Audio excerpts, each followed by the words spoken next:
예, 반갑습니다. 이게 참 어서 가만히 뒤에 앉아서 이렇게 스님들 뵈니까 원평부에 계신 스님들은 진짜 활력이 넘치는 것 같아요. 웃음도 많으시고 이렇게 저녁이 되면 힘이 빠질 텐데 힘이 더 넘치시는 것 같아요.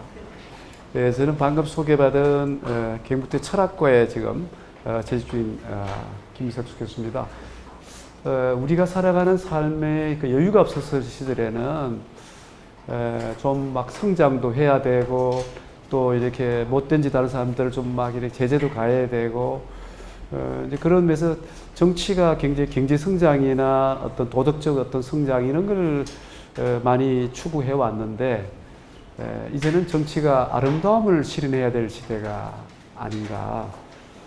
이거는 사실은 어떤 의미에서 보면 이 자치 운동하고도 깊은 관계가 있지 않을까 싶거든요. 좀 외람됩니다만 제가 이 자치학회를 설립할 때 창립 멤버였기도 했고 지금 자치학회 회장으로 계신 정상직 회장님하고도 초기에 자치 이론을 구축하고 할 때 활동을 했고 아마 지금 받아보는 잡지의 주민자치라는 잡지가 있죠. 그 뒤에 보시면 제가 편집인으로 되어 있습니다. 그래서 뭐 자치에 대한 관심은 오래전부터 가져왔었고, 왜 이제 그런가라고 저도 이렇게 생각을 해보면, 이웃이 없으면은 살기가 힘들지 않을까 싶어요.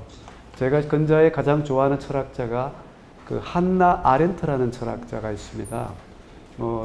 이렇게 아시는 분도 계시겠지만, 우리 일반인들한테 많이 알려진 것은 예루살렘의 아히만이라고 하는 그 작품에서 이 아히만이라는 사람이 히틀러의 그 소위 어떤 지시 아래서 유대인들을 엄청나게 죽이는 그런 일에 뛰어들어서 악을 행한 것을 이제 검토를 하면서 이 사람은 이제 악은 아주 평범한 데 있다 그래요. 다름 아니라 생각하지 않으면 악이 발생한다라고 그렇게 이야기를 하거든요. 어쩌면 생각을 안 하는 경우 여러 가지겠지만 돈에 미쳐서 뛰어다니는 사람도 생각이 없는 사람일 수도 있고, 그죠? 권력에 미쳐서 딸을 막 그게 몰입한 사람도 생각이 없는 사람일 수 있고, 책상처럼 또 아무 생각하지 않고 사는 사람도 생각이 없는 사람일 수도 있고, 생각이 욕심이 들어가도 생각이 없고, 생각이 아무 반성이 없어도 생각이 없는 건데, 어쨌든 그런 상황이 이제 악을 낳는다고 생각하는데, 이 아렌트가 평생을 아낀 단어가 제가 이야기는 이 사람이 박사기를 할 때 중세 아우구스티누스라고 하는 그 사상 철학자의 사람 개념을 가지고 하기로 해요. 그러면서 이 사람이 그 계속하는 말이 사람은 사람 사이에 살아야 한다. 라틴 말이 인터 호미네 에세란 말을 쓰는데 사람 속에 있지 않으면 사람은 죽은 거나 마찬가지다. 이런 말을 해요. 그래서 아마도 오랜 세월을 이렇게 직장 생활을 하고 또 기업에서나 경쟁사에 있다 보면 되게 그런 생활을 하신 분이 남성이든 여성이든 대체적으로 보면은 어디를 많이 가고 싶어 하느냐면요. 사람이 없는 곳에 가고 싶어 해요. 그게 왜 그렇게 됐느냐면 사람이 지쳤기 때문이죠. 사람이 옆에서 늘 행복을 주고 사람이 늘 옆에서 어떤 그 설레임과 기다림을 주는 사람들만 있는 곳에 살았으면 사람이 없는 곳을 가고 싶지 않겠죠. 저는 이제 사실 서울에서 한 30년 살았습니다. 그리고 경북대학에 인연이 돼서 이제 거기 내려가서 지금 이제 한 20년 가까이 이렇게. 근데 사실 거기에 제가 이제 그 앞산이라고 하는 데가 있어요. 나는 처음에 앞산 그런 게 앞산, 뒷산, 이게 산 이름이 왜 앞산이냐. 근데 그게 803 맞은편에 이쪽에 있는 큰 산을 앞산이라 하더라고요. 그래서 이제 그 앞산 앞에 이제 제가 거기서 살고 밑에 이제 신천문이 흘러요. 신천이. 그래서 저녁에 이제 시간 날 때 신천변을 산책을 이렇게 한 1시간 반 이렇게 하는데 요즘 참 그 신천에 걷고 있는 분들을 보고 있으면 어떤 생각이 들었냐면요. 뉴욕의 센트럴파크가 떠올라요. 뉴욕의 센트럴파크하고 신천변이 너무 유사하다는 게 어디서 발견되느냐면요. 사람들이 다 개를 데리고 다녀요. 그래서 왜 자꾸 날이 갈수록 사람들이 개를 더 많이 데리고 다니지? 이게 저한테는 신기하게 보였어요. 근데 저는 거기에서 철학을 하는 사람이니까요. 요즘 사람들 왜 저렇게 개를 좋아할까? 사람이 힘이 들어서 그런 거 아닌가? 사람이 지쳤고 사람이 두렵고 사람이 무섭고 그러니까 그래도 걔는 사람처럼 막 뒤에서 해코작질하거나 무슨 뭐 이렇게 불편하게 하지 않는데 얼마나 꼬리를 흔들면서 하루 종일 있다 들어가도 걔는 반겨주고 그러니까 나의 영원한 안식처가 저기다라는 생각이 드는 게 아닐까 그죠? 이렇게 어떻게 보면 현대 사회가 도시에서 개를 많이 데리고 다닌다는 이 사태를 들다 보면은 너무너무 힘든 삶을 의존할 곳을 찾는 곳이 그것이 되고 있지 않는가. 그래서 이제 연세 드시고 직장마다 퇴직하고 나면은 정말 개처럼 고운 세상이 있는 강도 있고 산도 있고 들도 있는 뭐 그런 데가 사는 게 좋겠다 해서 이제 전원주택도 생각해보고 뭐 이런 일들이 이제 생기는 거 아닌가 싶어요. 그만큼 현대 사회는 어떻게 보면 이웃이 사라진 사회에 우리가 이제 살고 있는데 도대체 우리한테 이 이웃이 사라진 사회가 어떻게 해서 존재하게 돼버렸고 이걸 우리가 원인을 알아야 거기에 대해서 또 대응 논리도 펴고 거기에 대한 또 어떤 발전 방안도 우리가 찾아볼 수 있지 않을까 싶거든요. 그래서 제가 오늘 선생님들께 말씀을 올리고 싶은 것은 도대체 이웃이 사라져버린 이유이 어디서 왔는가. 세상의 모든 존재가 사실은 외로운데 더 심각한 건 외로움을 모른다는 거예요. 바빠가지고. 오늘 제가 서울역에 내려서 저는 서울에 한 달에 한 6, 7번 올라오거든요. 근데 너무 내가 이상했어요. 보통 때도 그렇게 많이 느꼈죠. 오늘 비가 왔잖아요. 근데 다들 타고 있는데요. 제가 한번 헤아려 봤어요. 한 명 빼고 전철역 한 칸에 걸어가 봤어요. 걸어가면 봤어요. 한 명 빼고 다 이걸 보고 있어요. 근데 더 신기한 것은 제가 종로상가에서 이제 바꿔 타고 이리 와야 되잖아요. 제가 일산에서 14년 살았어요. 그래서 늘 이게 구파발, 은평구이, 불광동 일을 많이 다녔거든요. 근데 계단을 오르면서도 가고 있어요. 계단을 오르면서도. 너무나 많은 사람들이 외로워야 생각도 좀 하는데 이 외로울 시간도 좀 못 갖는 이제 상황에 빠져버렸다라는 게 우리가 지금 얼마나 심각한 상태인가를 이제 보여주는 징후가 아닐까 싶어요. 그래서 제가 오늘 이제 도대체 이런 삶이 어디서 오는 건가 한번 찾아보려고 사실은 이제 오늘날 시대를 보통 우리가 탈경계, 탈영토, 이 노마드 시대다 이런 말을 많이 이제 쓰고 있죠. 노마드라는 이 단어는 사실 현대 철학자 프랑스의 들레즈라고 하는 철학자가 자주 쓰는 용어인데요. 제가 괜히 멋부린다고 저를 쓴 건데요. 사실은 우리말 번역하면 유목이라고 번역을 해요. 그래서 오늘 시대는 유목의 시대라 그래요. 그럼 유목민하고 정착민하고 차이는 어디 있습니까? 정착민은 일정한 자리에 장소에서 머물며 사는 사람이고죠. 유목민은 끝없이 먹을 걸 찾아서 떠도는 삶을 사는 자리잖아요. 그죠? 그래서 유목민은 삶이 피곤할 수가 있죠. 정착민은 거기에서 안전을 찾을 수 있지만 그런데 또 정착민이 갖고 있는 문제점은 갇혀버릴 수가 있어요. 유목민은 열려 있을 수 있는데 이런 면에서 보면 제가 살고 있는 대구는 분지잖아요. 그래서 좀 갇힌 곳이 아닌가라는 그래서 아마 서울 사람들이 보실 때 답답하다 생각할지도 모르겠어요.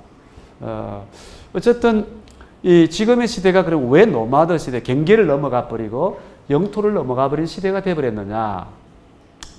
이걸 이제 이해하시려고 그러면 현대 사회 특징을 우리는 보통 지식 정보화 사회라고 합니다. 또는 이제 문화산업, 놀이산업 시대라고 이야기를 해죠.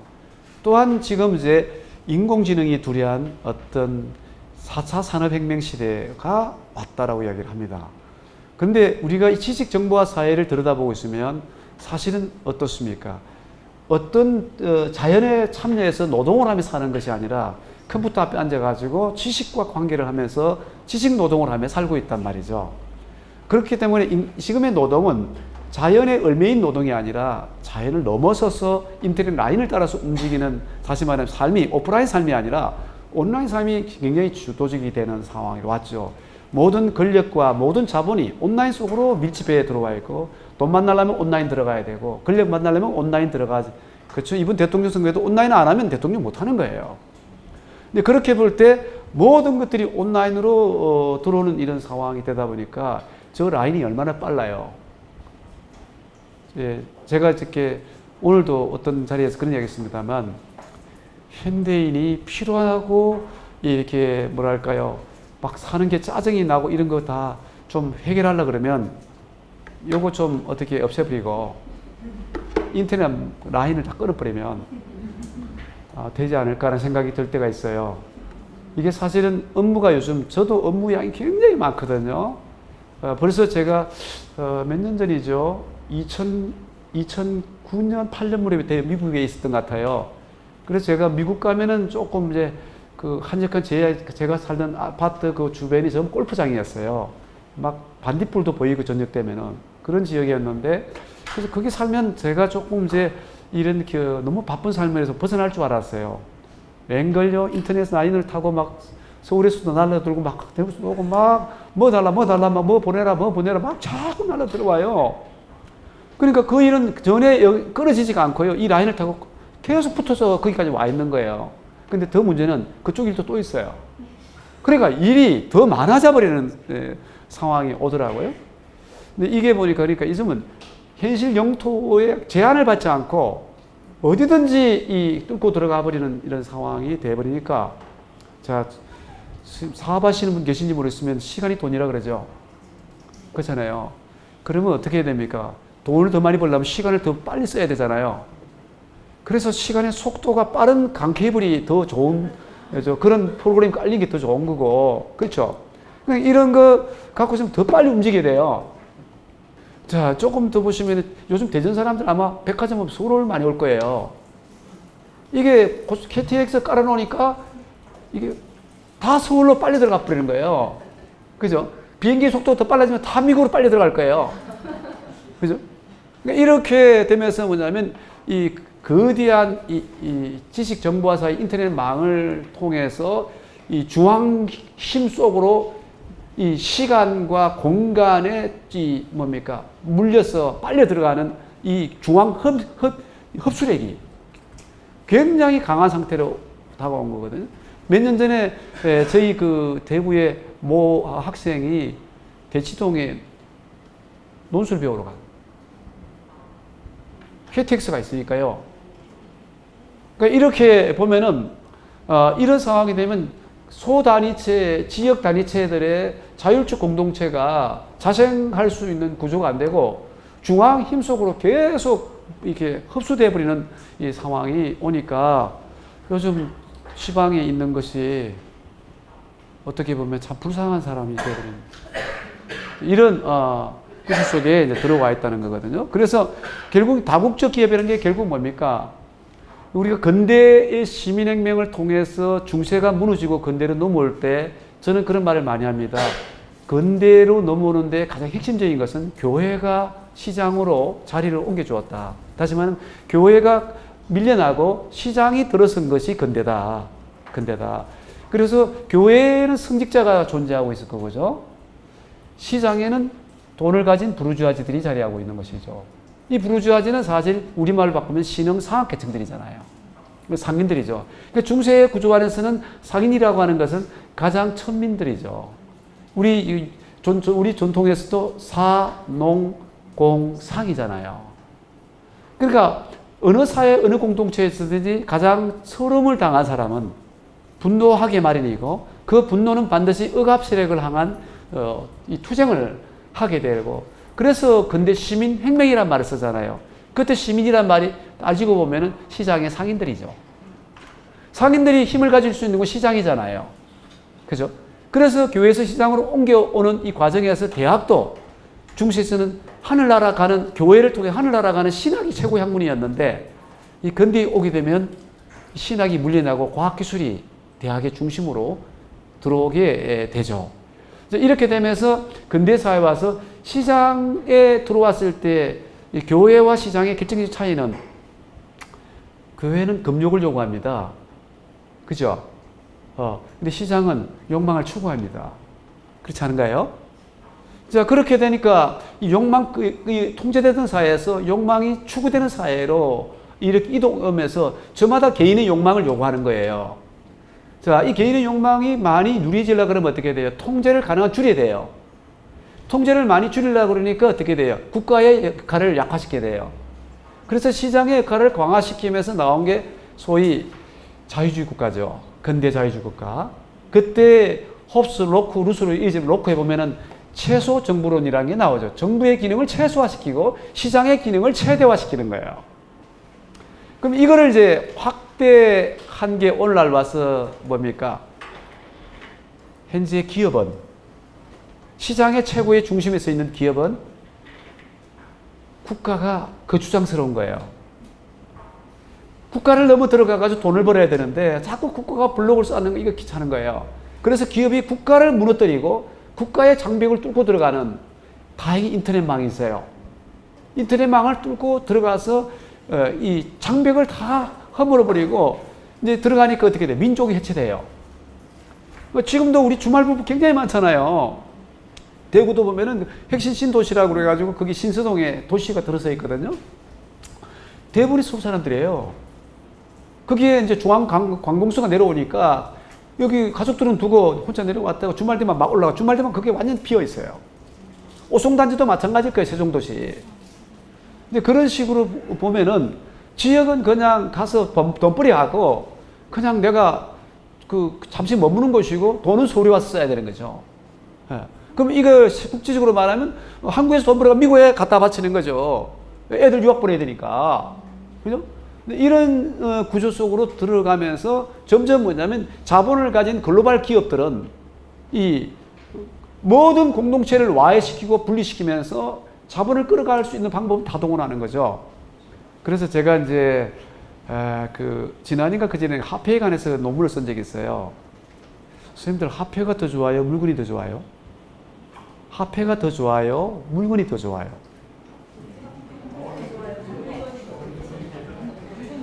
물건이 좋다는 사람 손 들어보세요. 물건이 좋다. 화폐가 더 좋다. 대부분이에요. 왜 그래요?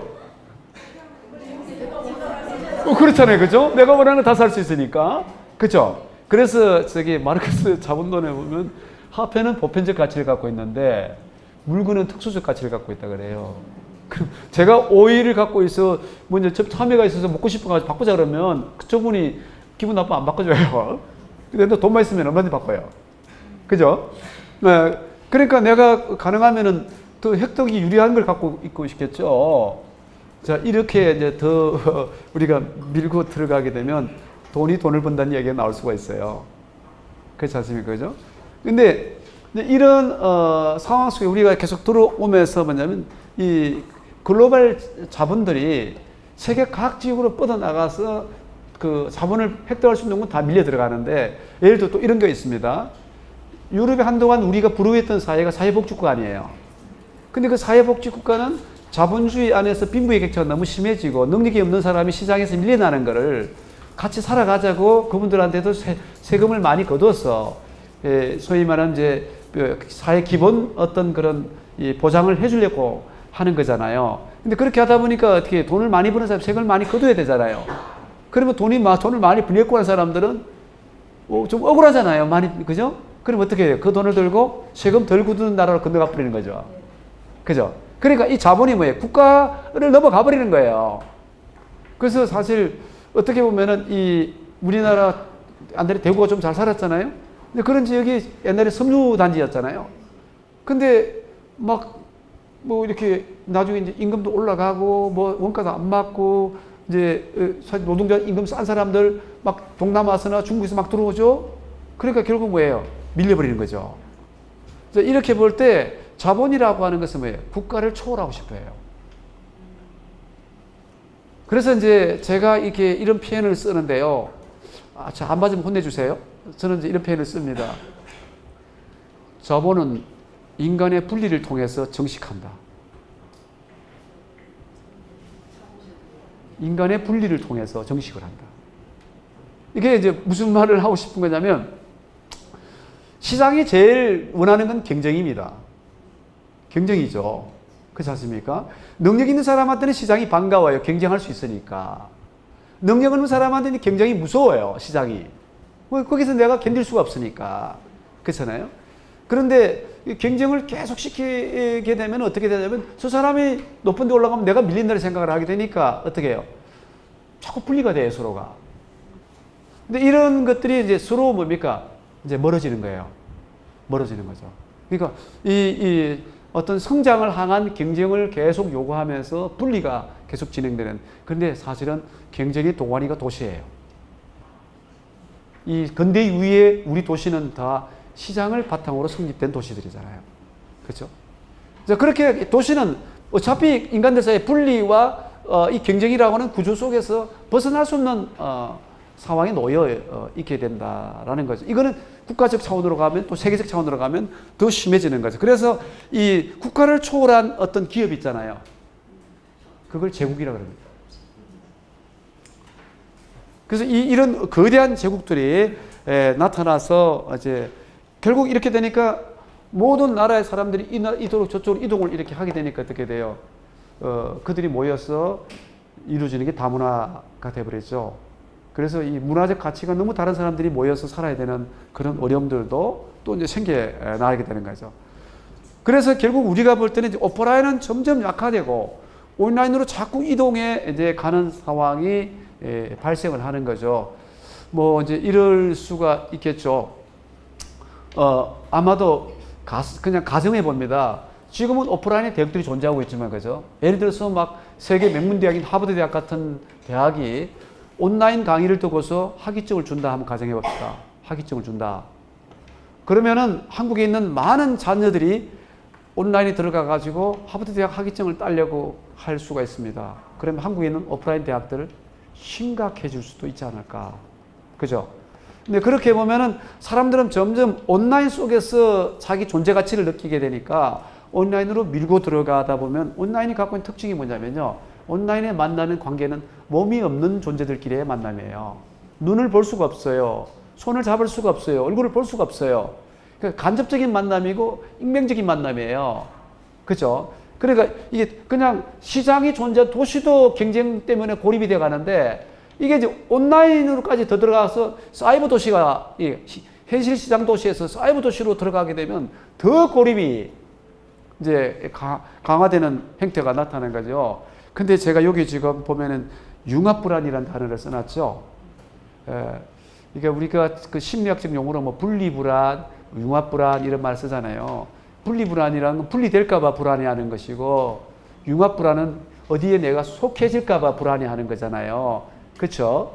그런데 현대인들은 뭡니까? 어디에 속해지는 걸 불안해해요.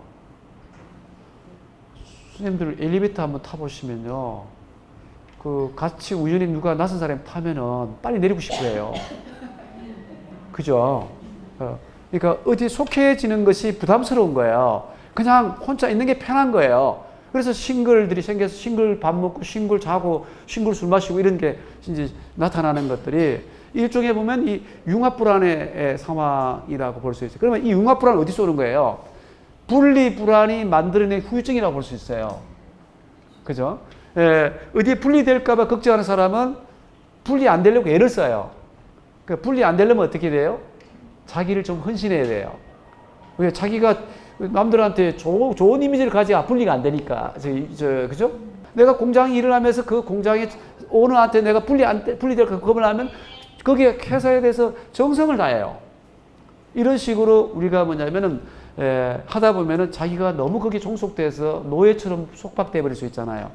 그래서 다시는 그런 삶을 살고 싶지 않아서 빠져나오는. 그래서 아마 그 스님들 그런 책 읽었는지 모르겠습니다. 우리나라의 철학한 사람이 독일에서 공부를 해가지고 상당히 히트를 한 유명한 한병철 박사, 피로사회라는 책을 잘 알고 계시겠죠?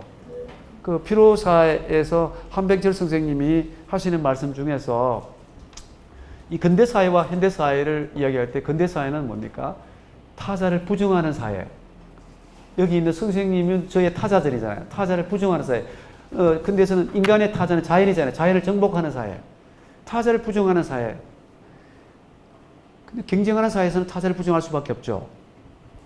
근데 타자를 자꾸 부정하려면 능력이 있으면 부정할 수 있는데 능력 없으면 부정을 못 한단 말이에요. 그죠? 그런데 능력이 있어도 힘이 들고 지쳐요. 그죠? 그래서 뭐냐면 이제 타자와 관계 맺는 걸 끊어버리고 막 자기하고 지내고 싶은 상황으로 돌아서 버리는, 그래서 자기 속에 들어가서 자기와 만나 노는 것을 자기 긍정이라 그래요. 근데 이 자기 긍정 사회로 돌아오는 것이 현대 사회에서 굉장히 강하게 나타나는데 사람들은 요거 하나만 주면 잘 놀아요. 집에 손자가 할머니가 손잡고 야 놀러 가자 오늘 그러면 할머니 안 갈래요. 왜 그냥 저는 그냥 있어도 돼요. 보니까 하루 종일 욕을 하고 노는 거야. 이게 이제 보면은 자기하고만 노는데 그러면 이제 자기하고 놀고자 하는 인간들한테 더 잘 놀 수 있는 걸 만들어 자꾸 줘요. 그래서 이거 이제 자기하고 놀아야 되기 때문에 이게 없으면 못 살아요. 아침에 나올 때도 핸드폰에서 막 다 집에 들어가거든요. 근데 이렇게 보면은 이 속에는 뭐가 있습니까? 상상된 세계가 있어요. 그러니까 우리는 보면은 실제 타자와 살기가 너무 힘이 들기 때문에 상상된 존재하고 살고 싶어 해요. 그죠? 실제로 이렇게 망상증 환자들 있잖아요. 망상증 환자들이 보면은 자기 안에 상을 너무 절대시하고 바깥에 있는 상들을 못 만나요. 바깥에 있는 상을 보면 막 공피증 좀 떨고 이렇게 못 쳐다보고 자기 안에 상하면 노는 거예요.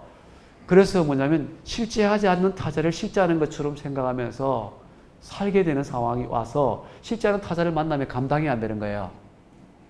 그래서 요즘 아이들 이거 많이 만지기 때문에 실제 타자를 만나는 힘이 들어요.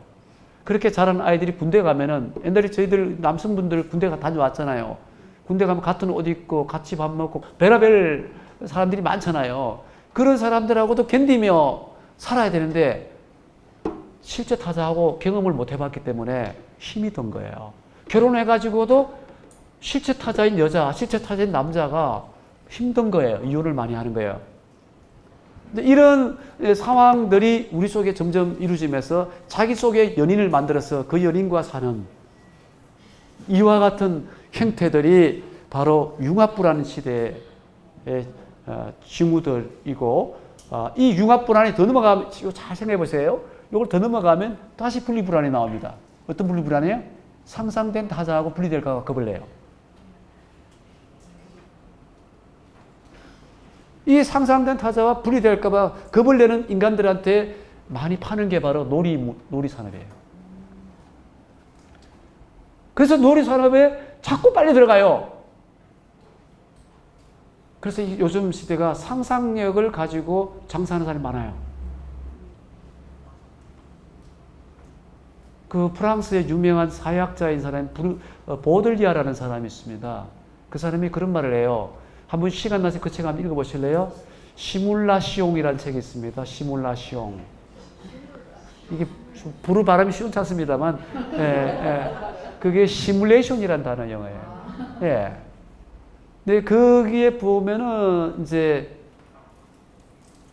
요렇게 설명해 드리면 이해가 되겠네요. 제가 미국에 있을 때 제가 워낙 바쁘게 지내다 보니까 가족들한테 미안해서 그 아이들하고 저희 이제 아내와 함께 제가 차를 렌트해가지고 미국을 이렇게 자동차 여행을 대각선으로 이렇게 진짜 오랜 굉장히 많은 그 시간을 한두 달간을 다니면서 근데 어디냐면 LA 쪽에서 저기 그랜드 캐년으로 가는 저 차를 몰고 가는 사막지대가 나오죠. 근데 거기는 이제 톰톰 내비가 있으니까 내비를 탁 찍어가지고 그거 보고 쫙 가면 돼요. 근데 이상하게 말이죠. 이제 밤이 오고 어두워졌는데 사막에 이제 막 늑대 소리 좀 들리는 것 같기도 하고, 그런데 문제는 뭐냐면 내비가 고장이 나버린 거예요. 이게 지금 어디로 가야 될지를 모르겠는 거예요. 그러니까 저는 뭡니까? 미국을 다닌 게 아니라 내비 속을 다닌 거죠. 현실 영토가 지도에게 잡아먹힌 시대. 그분이 그런 이야기를 합니다. 이라크 전쟁은 발생한 적이 없다고. 이라크 전쟁은 발생한 적이 없다고. 왜? 우리는 TV에서 포탄 날아가는 만화 같은 영화를 본 걸로 끝이 난 거예요. 한 편의 영화를 본 거예요. 그래서 실제 세계에서 아픔이 일어나는 것들을 너무나 우리가 온라인 속에 들어가 버렸기 때문에 이웃이 아픈지 노인이 지금 혼자 저렇게 세상을 떠나는 건 아닌지 이렇게 아무도 모르고 사는 이제 그런 상황이 되고 있다는 거죠. 그래서 고립이 심해지면은 뭐가 옵니까? 우울이 오죠. 우울이 오면 자살이 오는 사회가 되는 거죠. 현대 사회가 자살이 많아지고 우울이 많아지는 배경들이 이제 이런 데 있는 거죠. 그러면 한국 현대사를 보면 어떠냐? 저는 한국 현대사를 읽어내는 방식이 이렇게 봅니다. 가다 국가 지배 사회에서 가다 시장 지배 사회로 옮겨온 것이 소위 20세기 한국 현대사의 과정이라고 저는 읽어냅니다. 물론 여기에 대해서 다르게 보실 분도 있겠지만 제가 이렇게 보는 이유는 우리가 사실 1900년대 초반에 나라를 잃었고 그 잃어버린 것도 끝나기도 전에 나라가 쪼개져 버렸고 이래서 뭐냐면 강대국들 속에서 끊임없이 부서지고 깨지고 빼앗기고 이런 어떤 그 굴욕의 역사를 우리가 아픔의 역사를 갖고 있잖아요. 그러니까 거기서 제일 우리가 이제 이 뭡니까 그 답답한 것이 왜 힘이 이렇게 없나? 왜 이리 힘이 없나? 그래서 우리도 이런 서러움을 겪지 않으려면 힘을 키워야겠다. 힘을 키우려면 어떻게 돼요? 조금 이 약한 우리들이 뭉치는 것밖에 달리 방법이 없잖아요. 그렇죠? 그래서 그 당시에 그 자유당 그 이승만 대통령이 초대 대통령으로 들어섰을 때 그때 초대 문교부 장관 누구 하신지 아십니까? 안호상 선생님이세요. 안호상. 이 안호상 선생님이 독일에서 아마 철학 박사 제1호로 저는 기억을 합니다만 이 안호상 선생님이 그 당시에 이승만 대통령에게 바치는 글을 하나 썼어요. 아주 얇은 노트같이 생긴 그린 책인데 그 책 제목이 뭐냐 앞에 일민주의 한일자 백성민자 일민주의 이렇게 돼 있어요. 그 일민주의에 안에 읽어보면 한일자 백성민자는 우리는 하나라는 거예요. 네. 우리는 같이 죽고 같이 살아야 된다는 그래서 운명 공동체라는 이야기를 해요. 그래서 강한 민족주의를 이 안호상 선생님이 들고 나오게 되죠. 그래서 이 당시에 이제 이런 일민주의적 배경이 나온 게 뭉치면 살고 흩어지면 죽는다. 라는 이게 이제 어떤 강한 국가를 중심으로 국가를 통해서 민족의 구성원들이 대동단계를 해서 다시 힘을 키우고 일어서야 된다라는 것이 이제 박정희 대통령까지 이어지면서 조국 근대화의 과정으로 이제 올라왔잖아요. 이때 굉장히 중요했던 것은 뭐냐면 국가를 위해서 내가 희생해야 되고, 그죠? 공동체를 위해서 나를 유보해야 되는, 가족에서도 장녀로 태어난 딸이 가정을 위해서 학교를 그만두고 희생을 해야 되고, 그죠? 어머니가 자식들을 위해서 희생을 해야 되고, 아버지가 가족들을 위해서 공장에서 손가락이 잘리더라도 그걸 감내하며 견뎌야 했고, 그러니까 개인의 권리와 개인의 자유를 주장할 수 있는 그런 어떤 여건이 우리에게는 없었습니다. 우리는 지금 뭉치지 않으면 죽는다고 생각을 했기 때문에, 그래서 강한 민족주의, 강한 국가주의, 강한 반공주의 이런 것들로 뭉쳐서 나를 유보하고 공동체를 위해서 저를 내놓아야 했던 그런 삶을 살았습니다. 그래서 저는 그런 경우를 제가 어떻게 표현하냐면 우리 안의 나라고 표현한 겁니다. 나는 우리를 통해서 존재하는 것이지 우리를 벗어나서 나는 없다는 거예요. 가족 속에 내가 있을 뿐이고 국가 속에 내가 있는 거지 그걸 벗어나서 없다는 거죠. 이래서 우리 안에 나를 굉장히 강조했던 것이 한때의 어떤 우리 현대사의 흐름이라고 볼 수 있는데, 저기에는 굉장히 같이 이렇게 뭉치는 힘이 있지만 그 속에 내가 없기 때문에 고달팠죠. 그래서 한때는 인권운동을 했던 사람들이 저 시절에는 굉장히 위험한 존재가 됐습니다.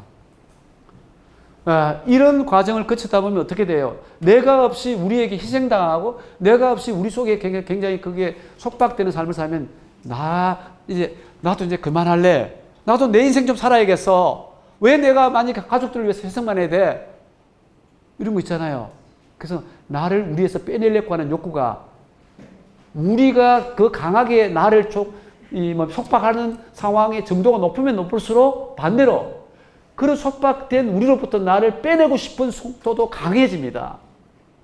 그래서 한국 사회는 그 어느 사회보다도 우리로부터 탈출이 급격히 빨리 일어납니다. 이게 언제냐? 1987년 6월 상황입니다. 그래서 그때 시민운동이라는 게 일어났습니다. 그죠? 그 시민운동에서 이제 경제실천연합회라든지 환경연대라든지 참여연대 이렇게 생겨났지 않습니까? 그죠? 이 시민운동은 그 전에 있었던 민중운동, 노동운동하고 달라요. 민중운동, 노동운동은 불법적인 투쟁을 하고 폭력적인 투쟁을 해서라도 세상을 바꿔야 된다는 생각을 갖고 있었던 사람들이라면 87년 이후의 시민운동에서는 합법적인 저항운동을 하고 감시운동을 하게 되죠. 낙천운동, 낙선운동을 놓고 낙선까지 가는 건 너무한다. 이거는 낙천만 하고 끝내야지. 뭐 이러고 뭐 그때 굉장히 논란이 됐던 적이 있었죠. 어쨌든 그런 과정 속에서 도시 중산층 시민들이 합법적으로 자기 욕구를 충족시킬 수 있는 상황으로 터닝을 하면서 국가 중심 사회에서 시장 중심 사회로의 이동이 점점점 일어나기 시작을 하게 되죠. 그래서 그 시장을 통해서 서양에서 근대 시민혁명을 통해서 시장을 통해서 개인의 권리와 자유를 부르짖으면서 자유주의가 나오고 자본주의가 나오듯이 우리 역시 그때부터 이제 개인의 자유를 부르짖는 소리가 굉장히 강하게 쏟아져 나오기 시작한다는 거죠. 이때 이제 지방자치 문제가 논의가 됐고 대통령 직선제가 논의가 되고 이제 하는 시점이 이제 됐던 거죠. 그래서 이 시장으로 국가로부터 탈출을 해서 시장으로 넘어오는 속도가 굉장히 강렬하게 진행이 돼서 지금 우리 사회 가족에는 뭡니까? 가족 중에 능력 없는 구성원은 가족으로부터 기가 죽어요. 가족을 구성할 때도 저 사람 한 달에 월급을 얼마나 받나? 저 사람 어느 대학을 나갔나? 직장은 어디고? 그래서 결혼할 때도 시장성 여부를 고민하는. 집에서 아이가 공부를 잘 한다는 것은 시장에 나가서 잘 벌어올 수 있는 존재이기 때문에 그놈은 조금 못돼도 착하다 그러고 공부 조금 못하면 그놈의 새끼는 착하긴 한데 못됐다 그러고 이제 이런 것들이 사회 전반에 퍼져 들어가면서 이게 가족도 학교도 모든 곳이 시장이 돼버리는 거예요. 그래서 이제는 이 교육이 국가의 명령을 받는 게 아니라 시장의 경쟁에서 휩쓸려 들어가는 구조가 돼버려서 지금 가장 돈 잘 버는 게 의사 아닙니까? 그래서 대학에도 의대가 최고가 되죠. 이렇게 모든 것들이 시장으로 들어오면 상품으로 전환됩니다. 그죠? 예. 그러니까 상품이 안 되면 살아남을 수 없는 그런 구조 속으로 우리가 이제 빨려 들어가는 게 제가 볼 때는 이제 우리는 어디 가고 없어요. 다 우리 밖에 있는 나가 돼버려요. 우리 밖에 있는 내가 돼버려요. 한때는 우리 안에 있어가 내가 죽을 것 같은데 이제 우리 전부 밖으로 나와버려가 나들이 다 고립돼가지고 그죠? 한때는 속박 때문에 미치겠는데 이제는 뭐 고립돼서 힘들어지는 이런 구조 속에 들어와 버렸더라고요. 그래서 제가 한때 국가 중심의 국민의 시대에서 부당한 어떤 그런 것들을 막 깨나가려고 민중의 시대가 왔던가 했더만 시민의 시대가 와서 그래서 지방 분권 운동을 막 하면서 지방자치도 하고 뭐 이런 걸 이제 시작하는데 근자에 어떤 일이 벌어졌습니까? 참 우리나라 역사로서는 참 안타까운 일인데 그죠? 박근혜 대통령께서 불명예스럽게 이런 이제 상황이 왔고 그 과정에서 강화문에서 사실은 엄청난 촛불 그런 시위가 있었던 거죠. 그리고 이명박 대통령 시절에 쇠고기 강호병 때문에 또 그 자리에 나와서 이렇게 또 여러 가지 사회 문제점들에 대해서 논의를 했잖아요. 근데 그때나 저때나 차이점이 공통점이 뭐냐면 과거에는 막 민중 운동하던 사람이 나오거나 시민 운동한 조직체가 나왔는데 이거는 조직도 없고 뭐 구조도 없고 무슨 리더자도 없고 이게 보면은 그냥 생활 속에 살고 있는 생활인들이 막 나와서 거기서 김밥 먹고 뭐 같이 이렇게 하는 상황으로 왔잖아요. 그러니까 다시 말하면 생활인들이 주체가 되는 구조로 이동을 해왔다는 거죠. 이제 시장도 너무 힘들고 국가도 너무 힘들고 우리 동네 사는 이 생활인들이 좀 이 사는 길을 찾아야 되는 거 아닌가? 이거는 사실 프랑스로 말하면 1968년에 68혁명이 있었죠. 그때 이제 그 알투시에를 중심으로 해서 새로운 어떤 이 흐름이 나타날 때 우리는 그때를 포스트 모더니즘의 포스트 구조주의라는 이제 하나의 이 철학적 이론들이 나옵니다. 그때 그 당시에 굉장히 강조했던 건 뭐냐면 미시 코뮤니즘이라고 하는, 우리말로 번역하면 작은 공산사회. 이게 우리는 이제 이 분단의 사회를 살고 있고 북한이 저렇게 굉장히 좀 비정상적인 방식으로 움직이는 것에 대해서 남한 사회를 살고 있으면서 북한의 어떤 공산사회에 대해서 그런 것 때문에 우리가 굉장히 공산이라는 단어를 부정적으로 인식하고 있잖아요. 그렇죠? 그런데 서양사에서는 공산당도 있고요. 이 공산이라는 단어는 그야말로 더불할 공짜의 재산산자이기 때문에 우리 고구마도 나눠 먹고 오이도 나눠 먹고 같이 살자라는 그런 의미가 들어있는 거란 말이죠. 그래서 서구 근대 시민혁명을 통해서 시장이 중심이 되면서 이 빈부의 격차가 상연하고 돈을 벌고 이런 문제들이 자꾸 생겨나니까 또 인간들이 서로 상품이 되고 도구가 되고 이런 참 또 불행한 상황이 오니까 우리 정말 서로 인격체로서 같이 손잡고 살자. 이래서 이제 노동이 소외되는 이 비극을 극복하고자 노동소외를 낳는 자본주의를 좀 어떻게 개선하자고 사회주의 운동이 나타난 거죠. 그 사회주의 운동의 바로 핵심 이론가가 마르크스였죠. 그래서 이제 마르크스 이론을 바탕을 두고 소련이 스탈린 레닌주의를 표방하면서 볼셰비크 혁명을 이제 주도해 나가고 중국도 이제 마오쩌둥을 통해서 혁명을 일으키고 이러면서 소위 이 자본주의 구조 안에 갖고 있는 근본적인 문제를 개선하기 위해서 전반적인 사회주의 운동을 이제 펼쳐 나갔잖아요. 근데 그 과정이 희망을 주었으면 그대로 갔을지 몰라요. 어떻게 됐습니까? 오히려 공산당원인 자는 귀족이 돼버리고 당원이 아닌 자는 오히려 더 버림받는 이 공산당이라는 것 아래서 귀족과 천민을 갈라버리는 이런 문제가 생겨나는 걸 보고 서구 지식인들이 이거 스탈린 레닌식으로 가가지고는 이게 문제를, 그렇다고 자본주의에 머물러 있을 수도 없다. 그렇다고 또 사회복지국가 여기에 머물기도 조금 이 고민거리가 있다. 왜냐면 사회복지국가도 어떤 면에서 보면은 너무 사회가 경제적 가치에서 작동되는 부분을, 다시 말하면 경제적인 빈부의 격차는 많이 완화되지만 여전히 물질주의라는 것이 지배하는 구조를 극복할 수 없는 문제가 남아있고 또 복지 관료주의 문제도 남아있고 여러 가지 문제들이 안고 있기 때문에, 그래서 이제 이 서구 사회에서 다시 새로운 변화를 모색하는 과정에 나온 게 이른바 다중운동입니다. 그래서 우리 사회를 분석한 사람들, 이번에 강화문의 촛불에 일어난 일들이라든지 과거의 강원병에 일어난 것들을 이 다중이 일어났다라고 말을 씁니다. 저는 그래서 이 자치운동이 딴 게 아니고 우리가 이게 이웃을 만들어서 거대 자본이 와서 우리를 자주오지 못하는 그것들이 힘이 빠져나가는, 마치 왜 그런 거 있잖아요. 거대한 코끼리가 있는데 모기떼들이 달라붙어가지고 피를 조금씩만 빨아먹으면 코끼리가 와라라라 내려앉는 거 있잖아요. 이 소위 작은 생활 공동체들의 운동이라는 게 이 자치운동에서 적극적인 방향성일 수도 있지 않겠나라는 이제 생각을 해보는 겁니다.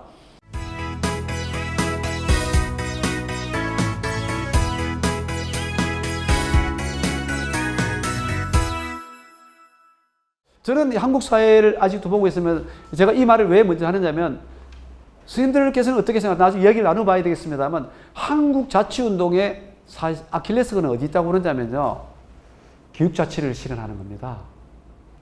이게 왜 지금 은평구에 사시는 분들하고 강남에 사시는 분들하고 이렇게 비교를 해보면 강남에 살고자 하지 은평구에 안 살고자 하는 대부분의 사람들의 뜻이 뭐냐면 교육 문제 때문이에요. 지방에 안 살고 서울에 살고 싶은 게 교육 문제 때문이고요. 한국에 안 살고 미국에 살고 싶은 건 교육 문제 때문이에요. 그럼 왜 그래요? 교육에 자본이 붙어 있고 교육에 권력이 붙어 있기 때문에요. 교육이라고 하는 건 사람을 만들어내고 사람들이 어울려 사는 그런 인간을 만들어내는 게 교육인데, 교육이 오히려 권력이 중심으로 스포팅을 하고 있다라고 하는 것이 되어 있는 이 구조 속에서는 아무리 자치를 하려도요, 교육 여건이 안 되면 떠납니다. 그러니까 결국은 어떤 공동체든 그 공동체에서 교육을 자생적으로 할 수 있는 어떤 베이스가 확보 안 되면 그 공동체가 자율적 공동체를 갖기가 어렵습니다. 그래서 저는 이 다닐 때마다 하는 말이지만 자치운동 하시는 분들이 정말 생각이 될 것이 우리 동네, 우리 마을, 우리 아파트가 교육에 있어서는 어디에도 뒤지지 않는 어떤 이 나름대로의 역량을 확보하느냐가 중요하다고 생각을 합니다. 진정으로 자립적인 어떤 도시가 되려고 그러면 그 안에 있는 모든 대학들이 서울에 종속돼서는 불가능하다. 왜냐하면 결국은 돈 벌어가 서울로 애를 보내야 되는 상황이고 자본은 다 빠져나가게 돼 있고 돈이 없는데 무슨 자치가 됩니까? 그렇게 되면은 대구 안에 서울에 안 가도 될 만한 대학이 있어야 되는 거죠. 과거에 경북대학이 그런 대학이었지만 지금은 참 조금 아쉬운 그런 상황에 있죠. 근데 어쨌든 그런 면에서 볼 때 미국에도 가보면 노틀댐 유니버시티 가보니까 거기가 미국 인문대학의 아이비리그 메디에 들어가는 대학이거든요. 그게 대학 도시예요. 근데 그 조그마한 도시가 자립을 한단 말입니다. 그러니까 각각의 소단위체로부터 중단위체까지 이런 지역들이 교육의 자생성 확보를 어떻게 하느냐. 이런 부분이 결국 중요한 어떤 부분이 되어 있다는 것을 그래서 사실 지역 자치가 붕괴된 건 교육 자치가 붕괴돼서 비롯됐다. 라고 이제 저는 생각을 합니다. 그래서 이제 한국 사회의 이런 어떤 상황 속에서 앞으로 가야 될 것이 뭐냐면 지역의 어느 사투리가 살아야 돼요. 왜 서울에 지하철 타고 가다 막 경상도 사투리 쓰면 쳐다보고 운수이 쳐다보듯이 막 뭐 좀 이게 신기하다는 거 있잖아요. 그 프랑스의 유명한 사회학자 부르디에가 그 파리 외곽의 시골 촌떡이었거든요. 그래서 이제 파리로 유학을 왔다가 막 사투리를 쓰니까 막 이상한 뭐 사람으로 보는 거 있잖아요. 사투리는 개성입니다. 그렇잖아요. 그러니까 언어가 다양성을 갖고 있어야 언어의 어떤 지배 구조를 깨는 거거든요. 물론 그렇다고 해서 우리가 표준 언어를 거부해서는 안 되죠. 있어야죠, 당연히. 그렇지만 그렇다고 표준성이란 이름 안에서 이 특수성을 이렇게 뭡니까? 압살하는 거. 이 곤란무지 아닌가 하죠. 제가 평소 때 제일 좋아하는 단어 중에 하나가 화이부동입니다. 조화로울 화자에, 그죠? 걸을 이자에, 안일부자에, 같을 동자. 화이부동.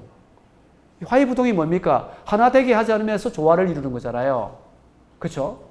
그래서 제가 이 강의를 시작하기 전에 말씀드렸듯이 제가 예술에 그렇게 굉장히 관심을 갖고 있는 이유가 예술적인 아름다움하고 도덕적인 선하고 과학적인 오름하고 이렇게 비교를 해보면요.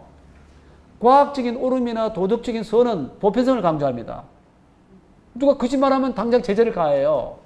과학에서 중력법칙에서 갑자기 사과가 또 떨어지지도 않고 하늘로 날아다니면 이 과학자가 굉장히 괴로운 것이 되버려요. 그래서 항상 과학의 자연법칙이든 도덕의 이런 어떤 양심법칙이든 이 법칙은 보편성을 요구를 해요. 그렇잖아요? 근데 예술은 어때요? 개성을 요구합니다. 그렇죠? 그래서 아름다움은 뭐예요? 개성이 조화를 이루는 게 아름다움이에요. 그렇잖아요? 그러면 자치를 하는 것은 뭐예요? 보편성을 가지고 작은 단위체들을 해결적으로 통일하는 게 아니라 그 다양한 어떤 동네마다 있는 그런 소리들, 그런 어떤 향기들이 저마다 울려 퍼져서 이게 조화를 마치 하단에 빨갛고 노랗고 이거 다 피어가 조화를 이루어야지 하얀 꽃 아닌 거 다 죽여버리면 이건 아니잖아요. 그렇게 볼 때 사실은 어떤 면에서 다양성의 조화를 찾아내는 과정이 굉장히 중요하다라고 보는데 다양성이 살아 움직이는 말하기가 이야기죠. 그래서 옛날에 저도 시골 촌떡이거든요. 우리 박원순 시장님이 태어난 동네에서 태어났어요. 그런데 시골을 가면은요, 이야기가 있어요. 옛날에 고도로 밑에 막 서가지고 이야기하고, 그 곤방대에 뭡니까, 하루 꼬부어가지고 앉아 이야기하고, 그죠? 그러잖아요. 달밤에 밖에 동네 나와서 이야기하고, 그 이야기가 있다는 것은 내 세계가 있고 내 개성이 있는 거잖아요. 근데 지금은 뭡니까? 이야기가 다 죽어가고 있는 거죠. 이야기할 시간이 없어요. 사무적인 업무를 봐야 되죠. 언어를 배워도 그래서 이야기식 언어를 못 배우고 무슨 교사 시험, 공무원 시험, 뭐 기업 들어간 시험에서 책의 언어를 배우느라고 생활 언어를 잃어버려요. 그런 구조 속으로 우리가 들어가고 있다는 건데, 그러면 한국이 미래가 가야 될 길이 뭐냐? 저는 차이를 존중하는 거. 차이를 살려내는 거라고 봐요.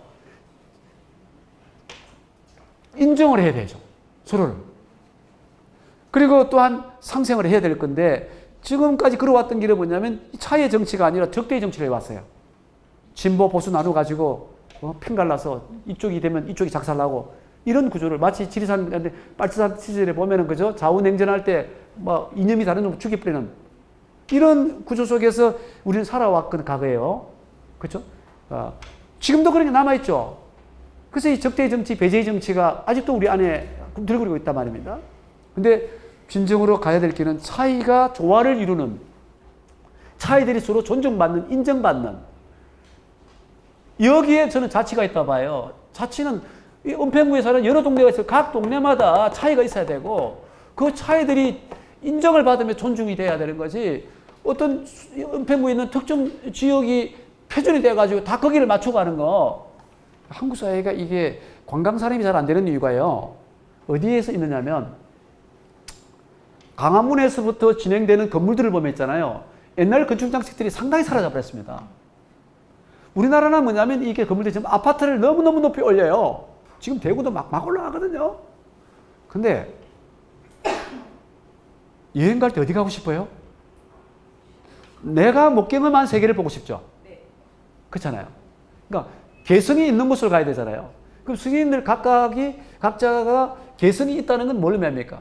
내가 살아온 역사가 살아있어야 개성이 있는 거예요. 내 역사를 다 지워버리면 역사가 없어요. 그렇지 않습니까? 그러면 그 동네가 개성을 가지려면 그 동네 역사가 있어야 되는 거죠. 이 나라가 개성이 있으면 이 나라 역사가 있어야 되거든요. 근데 우리는 과거에 나라를 빼앗기고 이렇게 어떤 힘든 과정이 있었기 때문에 한 개인이 과거에 상처가 있으면 그걸 빨리 벗어나고 싶듯이 한 국가가 상처를 갖고 있으면 그걸 벗어나고 싶어가지고 그런 게 떠오를까봐 그걸 빨리 지워버려야 되는 거예요. 그래서 이 건축 양식들이 전통적인 게 안 남아있는 거예요. 그러니까 그런 게 없으니까 개성이 없는 거예요. 개성이 없으니까 와서 보면 다 아파트밖에 안 보이는 거예요. 이런 자치는 결국 뭐냐. 각자가 살아있는 그 지역들이 그 전통을 살려서 개성이 있는 색깔을 갖는 것. 그것이 결국은 또 사람들로 하여금 구경을 하러 만들게 되고 그걸 통해서 경제적으로 또 부를 만들어내는 과정이고. 그래서 일례로 제가 이제 이런 이야기를 합니다. 대구에 오시면은 그 서구가 있죠. 서구, 북구, 서구와 북구가 주로 공장이 많은 지대예요. 그래서 옛날에 거기에서 굉장히 힘들게 일했던 분들이 많아요.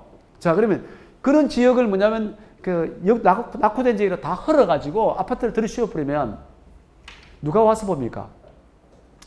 공장의 그 한 며칠 전 역사를 복원을 해서 그 아픈 역사를 보면서 야, 여기 이런 삶이 있었구나. 아픈 것도 역사예요. 부끄러운 것도 역사이고. 그거를 다 쥐어뿌리고 나면 뭐가 남아요?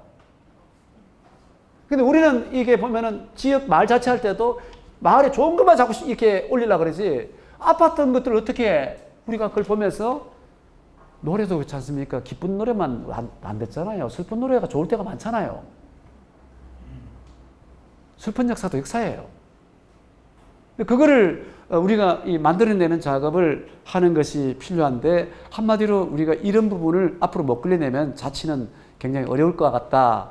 그래서 제가 이제 그럼 자치라는 게 결국 뭐냐? 자치라고 하는 것은 그야 말 끝대로 스스로 자체에 다스릴 짓지 아닙니까? 근데 왜 스스로 다스리려고 그러죠? 왜? 왜 스스로 다스리려고 그럽니까? 자치는 제가 옛날에 이걸 연구할 때 개인자치, 마을자치, 시민자치, 국가자치, 단위마다 자치가 다 들어갈 수 있어요. 근데 왜 개인은 자기를 스스로 다스리려고 그러고, 왜 동네는 자기가 스스로 다스리려고 그러고, 왜 국가는 자기가 스스로 다스리려고 그러냐 이거죠.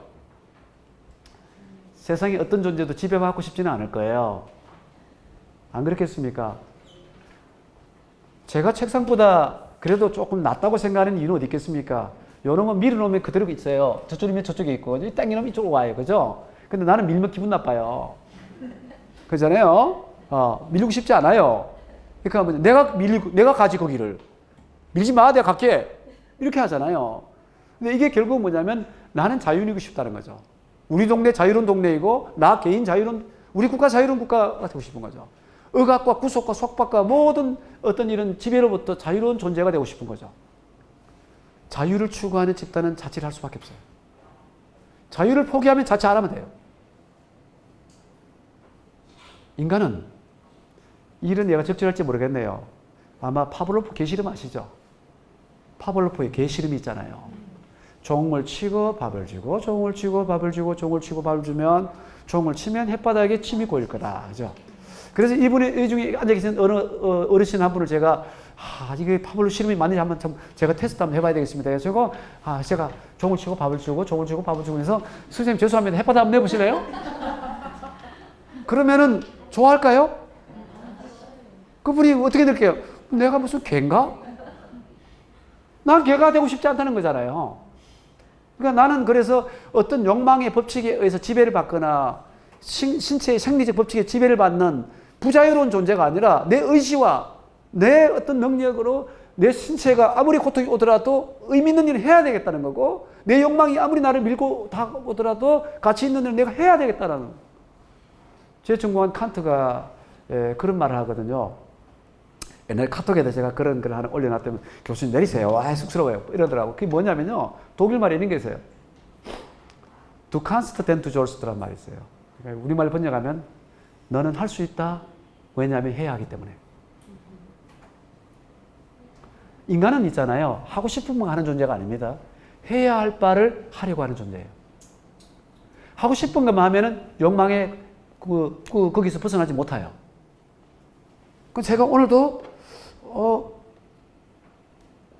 지금 물을 먹고 싶은데 이게 물을 어르신 앞에 먹는 게 좀 신뢰가 되니까 먹어서는 안 돼. 딱 이렇게 놓고 있는 것도 먹고 싶지만 먹어서는 안 돼. 이거는 내가 갖고 있는 어떤 도덕적 의식에 의해서 내 욕망을 지금 그죠 누르고 있는 거잖아요. 나는 내가 선생님들한테 인격적으로 존중받고 싶지 물이 먹고 싶어 막 마시고 이렇게 그런 어떤 이 욕망을 통제도 못하는 인간인 것처럼 보이고 싶지 않다는 얘기죠. 그러니까 인간은 하고 싶은 것만 하는 게 아니라 해야 할 바에 대해서 고민하는 존재라는 거예요. 그러면 하고 싶은 거 하면 자유가 안 나와요. 해야 할 바를 해야 자유가 나오는 거죠. 그래서 너는 해야 된다는 의식이 있어야 너는 할 수 있는 자유가 있다는 거예요. 그게 이제 칸트가 하고 있는 주장이기도 한데 우리가 모든 공동체가 욕망에 따라 움직이는 공동체가 되어버리거나 욕망에 따라 움직이는 개인이 되어버리면 그건 스스로 다스리는 게 아니에요. 그건 뭐예요? 남이 다스리는 거예요. 그래서 뭐 이렇게 행관을 내가 학교에 있으면은 학생이 지나가다가 뭐 선생님을 봤는데 선생님 별로 평소에 인사하고 싶지 않은데 마주쳐가지고 굉장히 당혹스럽고 지금 힘든 거예요. 그렇지만 곧 시험 성적이 나올 것 같고 걱정이 되니까 선생님 안녕하세요 이러고 지나가면서 에이 오늘 괜히 만났잖아 뭐 근데 그러고 이건 뭐예요? 자치가 아니에요. 이게 뭐예요? 성적이라는 것에 겁이 나가지고 그 강한 힘에 의해서 억지로 바깥에 다스림을 당하고 있는 거예요. 그렇죠? 선생님, 제가 안녕하세요. 성적이 F 나오는 거 상관없어. 중요한 건 사람을 내가 지나가면 연세가 됐으면 분 인사하는 게 해야 되는 일이야. 그래서 해야 할 바를 한 게 자유로운 거예요. 사람들이 하고 싶은 거 하고 나서 집에서 걱정하잖아요. 그거 막 해가지고, 그죠? 해야 할 바보는 마음 편한데. 근데 그렇게 볼 때 자치라고 하는 것이 스스로 다스려서 자기를 가져가는 건데, 이게 그래서 자율이 돼야 되는 거예요. 규칙을 스스로 세워와 스스로 지켜야 되는 거지. 바깥에 있는 규칙에 의해서 억지로 끌려가면 그건 자치가 되려면 자율이 돼야 되고. 자율만 갖고 있다고 자치가 되냐? 그렇지는 않아요. 만약에 이제 이 은평구 A 동네에 대해서 자율권을 줬어요. 근데 자율권을 줬는데 자립할 수가 없어. 뭐 이런 경우입니다. 이게 적절할지 모르겠는데 전 정권 시절에 수도권 규제 완화를 풀었습니다. 수도권 규제 완화를 풀고 나니까 지역에 있는 이 단체들이 거기 있는 많은 산업체가 특히 구미 같은 데서 이 수도권을 많이 이동을 하게 돼버린 거예요. 그러니까 뭡니까? 자율권을 주기 전에 자립권을 줘야 돼요. 자립이 안 되면 자율을 주고라는 얘기예요. 그럼 정부가 그러면 자치를 제대로 하려면 어떻게 됩니까?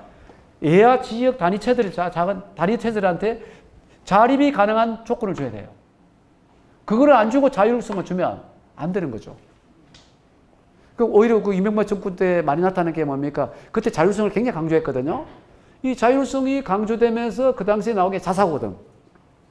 자유형 사립고등학교 나왔잖아요. 그거 나오고 난 뒤에 어떻게 돼? 또 엘리트 고등학교로 바뀐 거거든. 이게 어떻게 잘못하면은 자율이라는 단어가 자립과 관계를 따지지 않으면 오히려 역작용을 낸다는 거죠. 그래서 결국 그러면 자립하고 자율만 있으면 되느냐? 아, 우리 동네만 자립되고 우리 동네만 자율하면 되냐? 그게 아니거든요. 옆 동네하고도 사이가 좋아야 돼요. 그러니까 결국은 연대가 확립되지 않은 자율이라고 하는 것은 고립공동체가 되고 고립개인이 되는 거죠. 그래서 이 자율성과 연대성이 같이 움직여줘야 자치가 성립되는 거지. 왜 자치는 이웃과 같이 가자는 건데, 예? 자기만 중심이 돼서 자립하고 자율하면 되냐? 그게 되는 게 아니라는 거죠. 그 점을 우리가 한번 생각을 해봐야 될 것 같고요. 그래서 그럼 자치는 또 누가 하냐 도대체? 누가 자치를 해야 되냐? 이제 이런 문제를 좀 따져봐야 되는데 이제 자치 주체 문제입니다. 그럼 도대체 이런 자치를 누가 해야 되냐? 누가? 그러니까 이게 사실 자치학회를 우리가 만들고 지금까지 한 거의 7, 8년 지금 계속되어 오고 있는데도 여전히 아직도 변화가 잘 안 되고 있는 부분이 뭐냐면요. 자치가 주민자치센터에 있는 그 공무원 선생님이 하는 게 자치거나 또 주민자치위원들이 자치하는 게 자치라고 생각한다면 이건 정말 큰 착각이다. 큰 착각이다. 그들만의 자치지. 예. 진짜 자치가 되려면 정말 그 마을에 그 동네 아파트에 살고 있는 사람들이 소위 말하면 주체가 되도록 해줘야 되는 거죠. 그러면 그들이 어떻게 주체로 나오게 할 수 있느냐가 자치운동의 굉장히 중요한 포인트라고 봐요. 다들 직장에 지쳐서 집에 들어옵니다. 아이들이 지쳐서 돌아오고 피곤한데 저녁에 또 자치한다고 나오라 그러면 아이고 힘들어 죽겠는데 뭐 또 자치냐. 또 이런 생각이 들게 되고 거기에 대해서 계속 그냥 방관하거나 아니면 그냥 냉소적으로 임하게 되고 그래서 자치위원들만 열심히 뛰어다니는데 메아리 없는 그런 활동이 되어버리는 경우가 굉장히 많죠. 그래서 저는 뭐냐면요. 이 자치가 제대로 되려면 마을의 놀이 문화를 만들어야 된다 봐요. 마을의 놀이 문화를. 사람들이 다 지쳐있고 힘들기 때문에요. 근데 이런 걸 보게 되면 우리가 살고 있는 세상이 너무 지쳐있고 피곤하고 힘들기 때문에 그런 것들로부터 가능하면 이제 벗어나고 싶은 이제 상황에 놓여 있는 사람들한테 또 주민자치 나오라 그래가지고 심각한 이야기하고 우리가 이 동네를 어떻게 바꿀까 기획을 해보자 이러면 아이고 힘들어 죽겠네 또 이거 해야 된단 말이야? 이런 상황이 오는 거죠. 결국 그러면 이거를 개선하는 방식은 거기 와서 조금 이완을 할 수 있는 곳이 돼야 자 그러면 동네 아파트마다 이야기할 수 있는 공간을 만들어줘야 되는 거죠. 나와서 음악도 감상할 수 있고 나와서 이렇게 북도 한번 두들겨 볼 수 있고 그죠? 또 조금 고상해지면 책도 같이 읽으면서 재미있어 하고 그죠? 요즘 그런 거 많이 생기잖아요. 제가 이제 이 강의 다닐 때마다 그런 이야기 합니다만 제 꿈이 퇴직하면요. 철학 카페 하는 겁니다. 좀 투자하실 분 있습니까? 그게 제 꿈인데 근데 돈이 없어서 건물을 제가 마련을 못하니까 그래서 지금 제일 그게 힘든 장벽인데 어쨌든 간에 그 카페를 하려고 하는 이유는 뭐냐면 제가 요즘 이번 방학 때 저걸 하거든요. 효소뽕 만드는 걸 배우고 있어요. 효소빵. 네. 아예 대학에 있는 양반이 저런 걸 왜 하지 그럴지 모르겠는데요. 저 빵을 너무 좋아해요. 그래서 유럽에서 아침에 빵 구울 때 나는 냄새 있잖아요. 그거 너무 좋아요. 근데 이제 저 사람은 커피를 또 잘하거든요. 그러면 이제 빵과 커피를 제공하는 이야기가 있는 카페.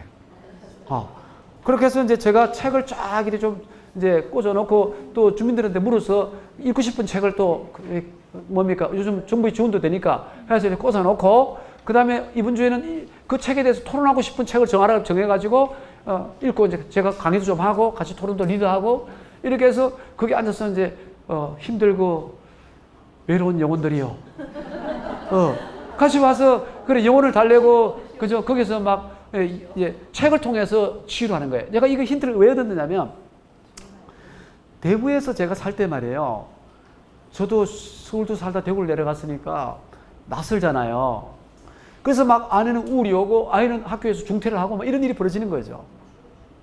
야, 이걸 어떡하나? 내가 이거 정말 가족들한테 너무 없어질을 했구나.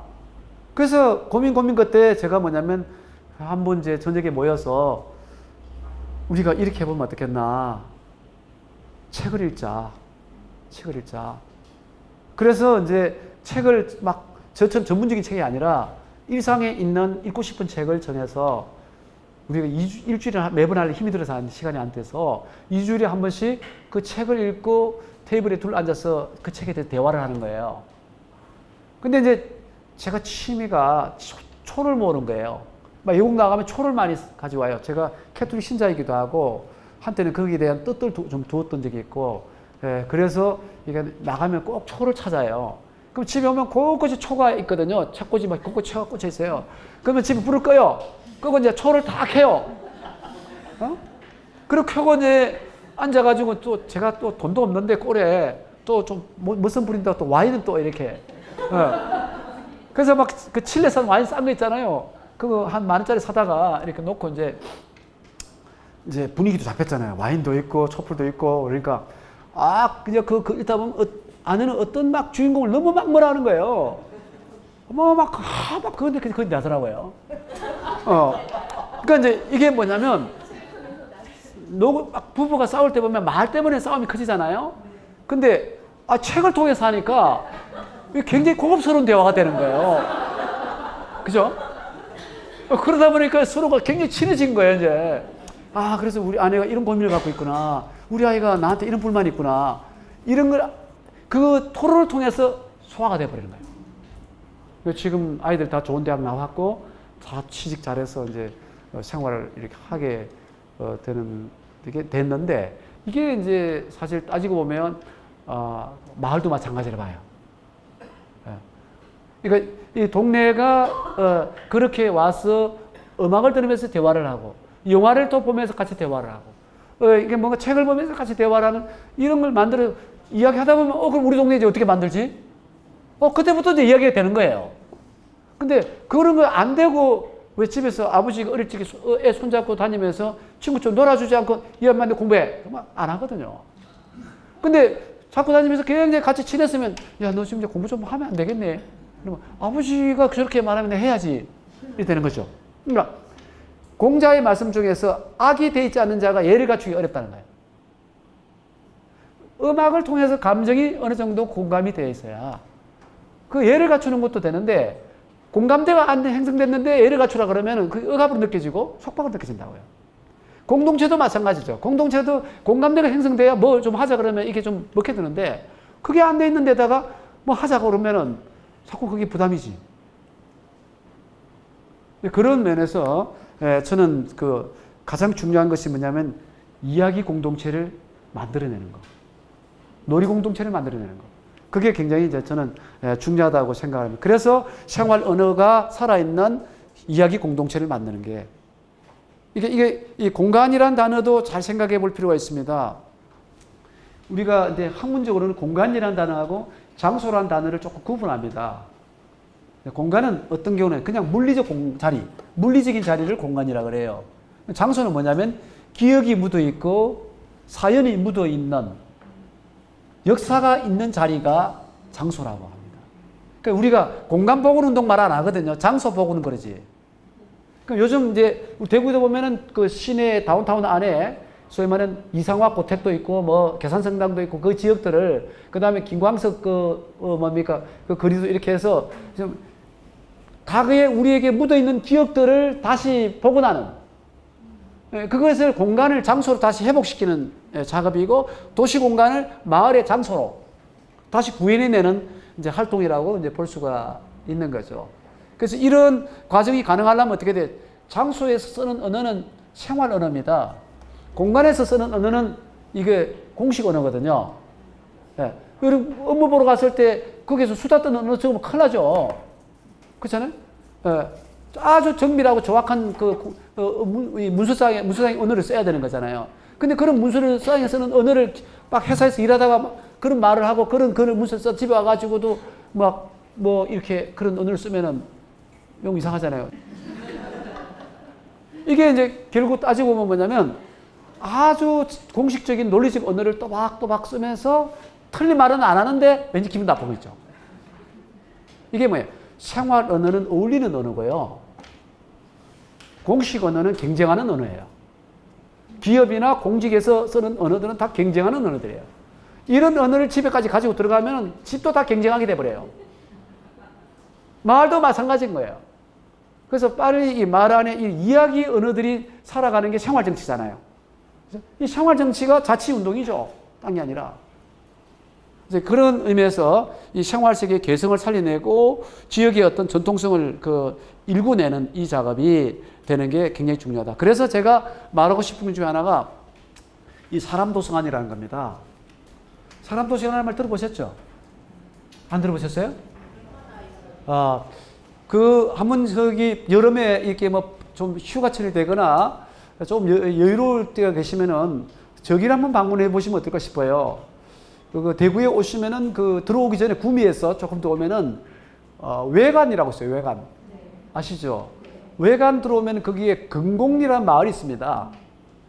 그 금곡리란 그 마을이 어떤 지역이냐면 인문학 마을 만들기를 했던, 그래서 대통령상을 받았던가 아마 정부에서 엄청난 재정 지원을 받고 여기 다 또 구청마다 보면은 평생학습 그거 있잖아요.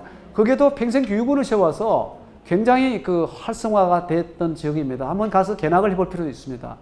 근데 그 지역에 금곡리를 가보면은 이 대학을 나온 부부가 시골로 들어와서 그 마을의 자치운동을 바로 이끌어내는데 굉장히 중요한 역할을 합니다.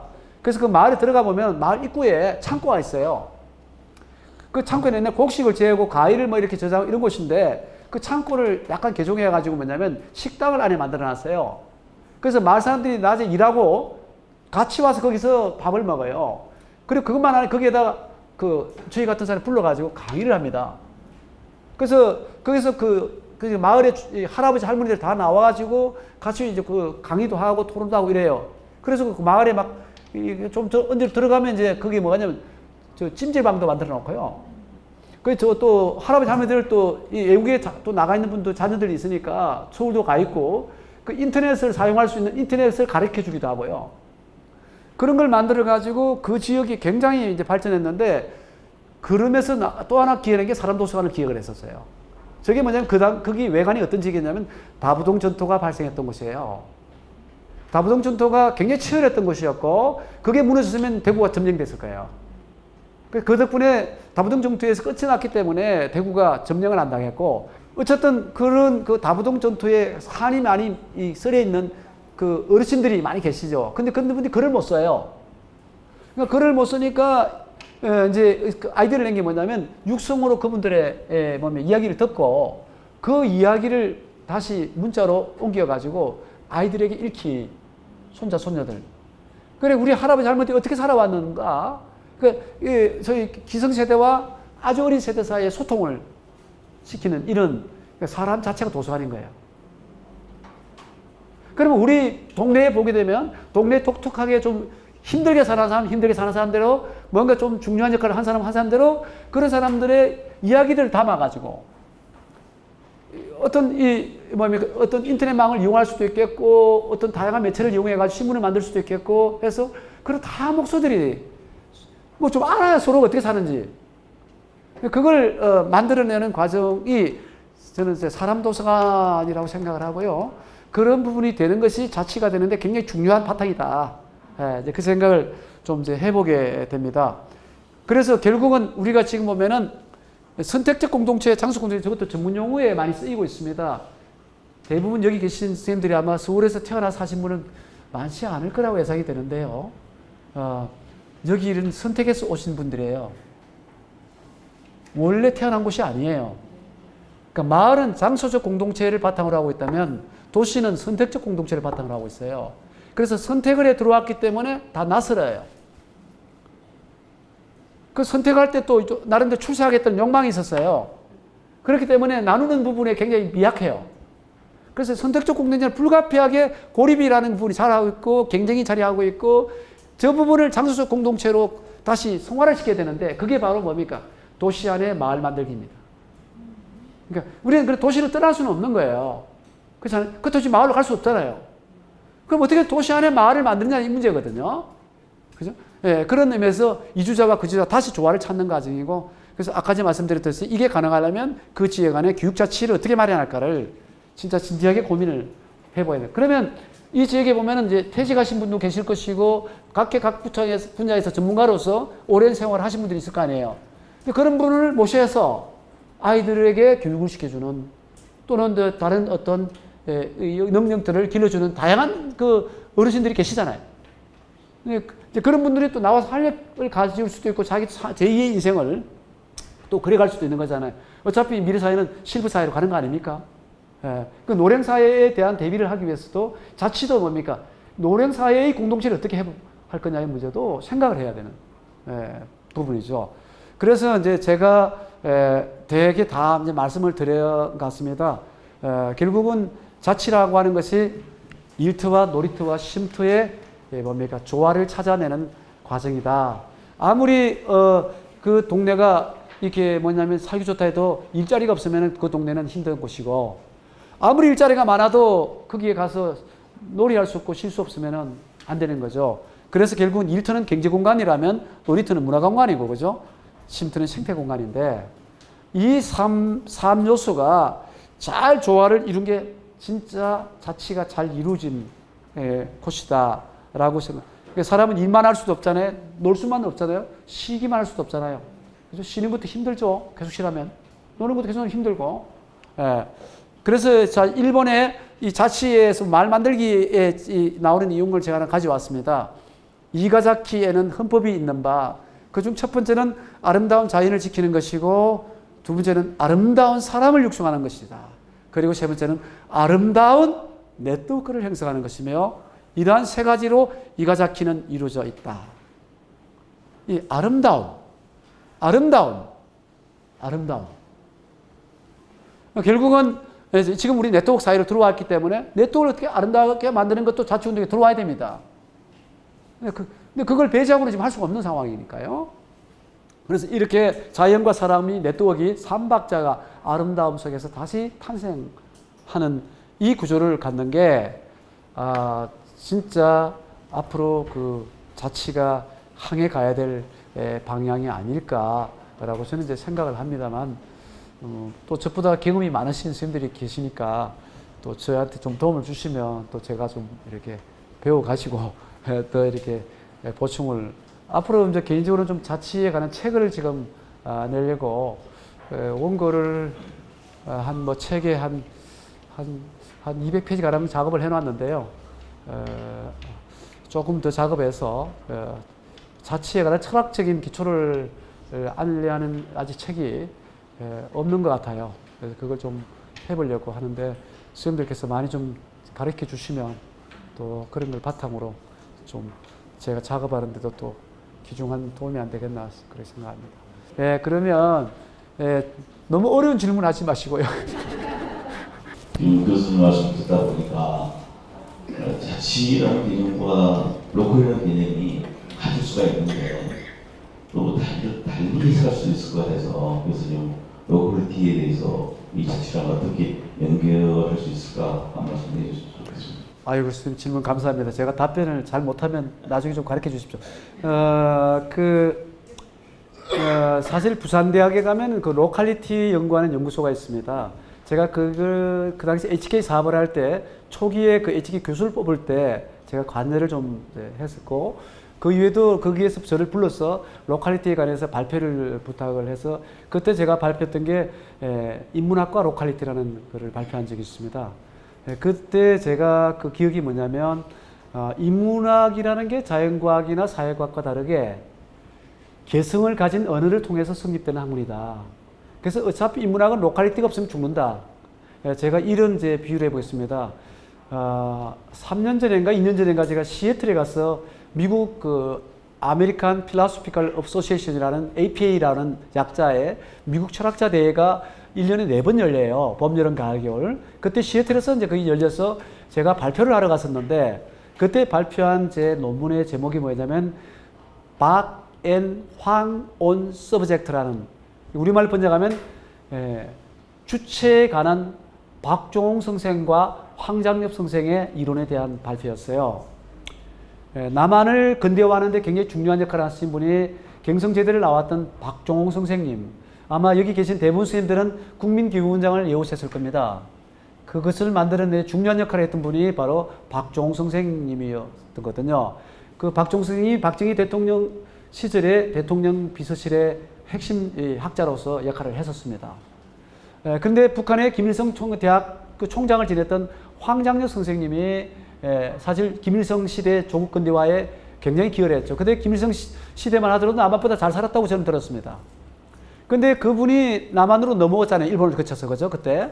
그리고 그때 그분이 이문동 안가에 계실 때 저랑 몇몇 학자분들이 황장엽 선생님을 찾아뵙고 황 선생님이 쓰는 글들을 같이 이렇게 공부를 한 기회가 있었습니다. 한 1년여 뵙고 늘 이렇게 모자를 쓰시고 이렇게 외투를 입고 추위를 좀 많이 타시는 것 같더라고요.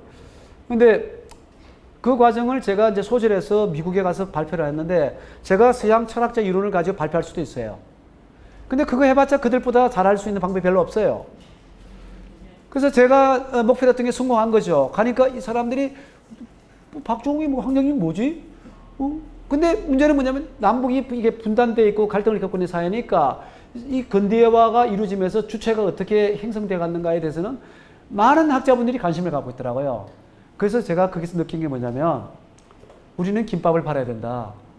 우리는 김치를 팔아야 되지 햄버거 팔아가지고 장사가 안 된다.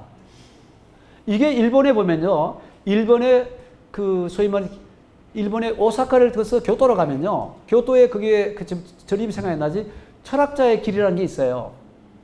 거기에 교토학파라고 있습니다. 교토순례. 이 교토학파의 핵심 인물이 누구였냐면 니시다 기타로입니다. 이 니시다 기타로라는 사람이 경성제대에 와서 박종홍 선생을 가르치셨던 분입니다. 근데 이 기타로라는 분이 일본의 소위 말하는 학파의 거두이시거든요. 그래서 일본 조국 근대화에 중요한 역할을 했던 사람이에요. 근데 이분이 일본의 선불교를 독일의 하이데거와 결합을 시켜서 재창조한 사람입니다. 그런 걸 볼 때, 한 마을이 성장하는 것은 어떤 마을도 갖고 있지 않는 그 로컬리티를 찾아내는 것이 아주 중요한 거죠. 학문에 있어서도 로컬리티를 갖지 못하면 글로벌이 안 됩니다. 로컬리티 없이 나가면 게임이 안 돼요. 가장 우리적인 것이 가장 세계적인 것입니다. 그래서 가장 은폐구적인 게 가장 세계적인 것이에요. 그게 뭔가를 만들어내는 게 저는 아주 중요하다고 생각합니다. 그 점에서 로컬리티와 자치는 떨어질 수 없는 관계이고 이건 운명적 관계다. 저는 그렇게 봅니다. 시뮬레이션부터 로컬리티가 지금 대학원 수업 같은 느낌만 드는데요. 네. 제가 이제 들으면서 몇 가지 메모한 거는 사실 우리가 지금 어떻게 살고 있나를 들여다봐야 된다는 건 중요한 깨달음 주신 것 같아요. 분리불안이라는 말을 많이 들었는데 융합불안, 어디 속하는 걸 두려워한다 이런 것들 사실 우리의 일상인데 이렇게 또 교수님을 통해서 말씀 들으니까 다시 한번 저를 돌아보게 되는 그런 시간인 것 같고요. 그래서 이제 그 공동장에서는 정말 은평, 이 자리, 지금 여기 우리가 우리 거를 가지고 뭘 어떻게 할 것인가에 대한 얘기를 이어가는 시간이 될 것 같습니다. 교수님 강의해 주신 데에 수고하셨는데 감사드립니다. 네.